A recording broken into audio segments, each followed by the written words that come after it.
मंत्री महोदय आपल्या परीने या प्रकरणामध्ये काय कारवाई झाली किंवा काय कारवाई होऊ शकते याचा आपण इथे उल्लेख करत आहात, परंतु आपल्याला या आर्थिक गुन्हा म्हणून ह्याच्याकडे फक्त बघू नका.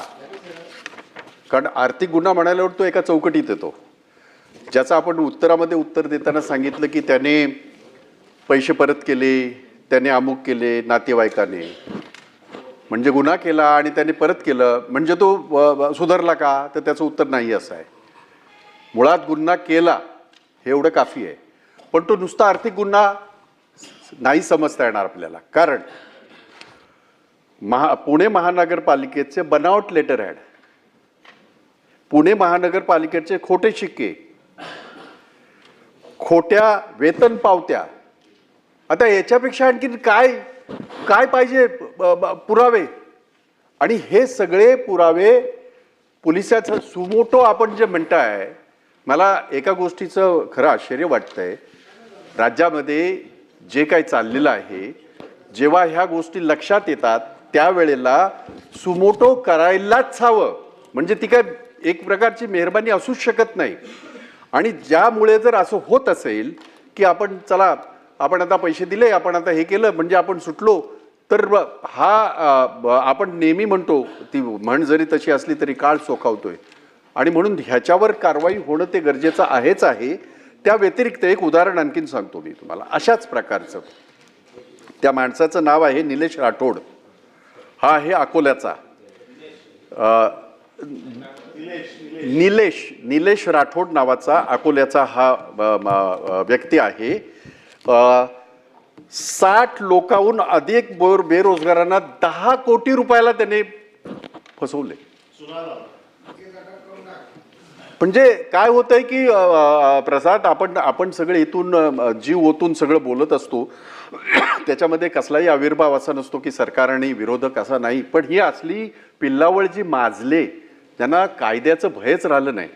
एकीकडे आपण भाषणामध्ये सांगता झिरो टॉलरन्स. आता हा झिरो टॉलरन्स आहे का? 10 कोटीतला तरुणांना, बेरोजगारांना गंडा घालणारा हा कशा प्रकारे हा झिरो टॉलरन्स आहे आम्हाला जरा सांगा. दुसरी एक व्यक्ती, आणखीन एक नाव लिहून घ्या तुम्ही त्याच्यातून.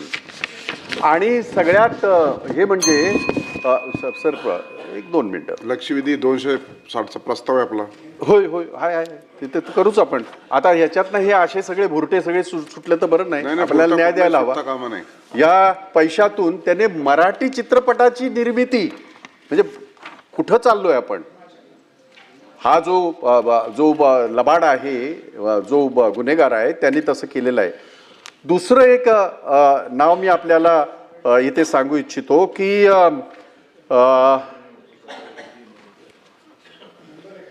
भारतलाल पांडे. हा भारतलाल पांडे धारावी येथील काही तरुण यांनी त्याने गंडा घातलेला आहे. दुसरा उच्च शिक्षित तरुणीने पुरवणाऱ्या वेबसाईट नोंदणी केली, तिचा बायोडाटा पाहून अभिनव मिश्रा. ही सगळी नावं यासाठी मी घेतोय की हे किती ढिरढावलेले आहेत. म्हणजे त्यांना कायदा किंवा आपल्या नाही, मलाही शब्द सुचला असता तो. नाही बरोबर. आता ह्याला काय शब्द ताई सांगा, ह्याच्यापेक्षा वेगळा शब्द असू शकतो का? मी निर्ळवलेला चांगला शब्द आहे, वाईट शब्द डोक्यात आला होता पण मी बोलत नाहीये. आणि म्हणून हे यांची एवढी हिंमत कशी होते.